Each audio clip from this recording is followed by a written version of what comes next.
In this video, I'm going to show you how to make Facebook stories using CapCut. If you find this video helpful, please consider to like this video and subscribe to my channel. In saying that, let's just jump straight into the video. Okay, so make sure you've got CapCut downloaded and installed on your mobile device. From there, go ahead and open up CapCut. Now from here, go ahead and click onto templates. I found templates work really well for Facebook stories. So now we're inside the template section here. So what we can do is scroll down and check out all the different templates we can use for our Facebook story.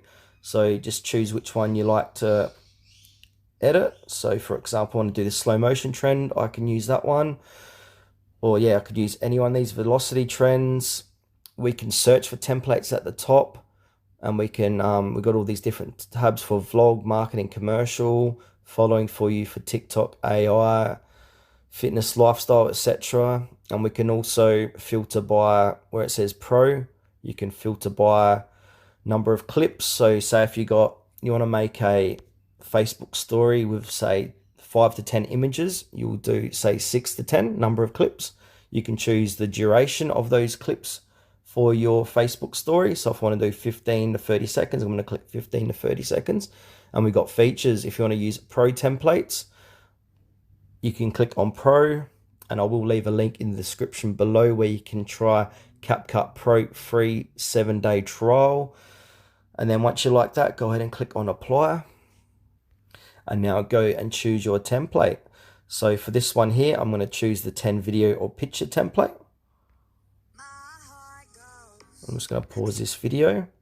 And if I like it, I'm going to click on Use Template. And now I've got to choose 10 photos or videos for this template. So I'm going to go ahead and do that now. So I'm going to choose 10 photos. So I'm going to go that one, that. All right, there's 10 items selected. Now I'm going to click Next. So here it is getting played here. So I'm not going to play it for too long. I don't want to get copyright striked on YouTube. So if you like what you see, you can also change the images where you want it. So you can hold it and change it like so. You can swap out the image if you don't like it. You can change the audio. Go ahead and click on audio, and you got recommended audios you can use, or you can extract an audio from a video inside your camera roll or your phone. And there is an add sound. You can change your sound by searching for songs or artists here, and then go ahead and click on add once you like one. Once that is all said and done, from there, simply export your video. So go ahead and click on export, and make sure to export it on the highest resolution. At the moment, set at 480p. I'm going to change this to at least 2K to 4K, and then click done. And now that's going to export to so you can click on export without watermark. And now that's exporting to my phone. Then from here, I'm going to go to Facebook and upload that story that you've just created using CapCut.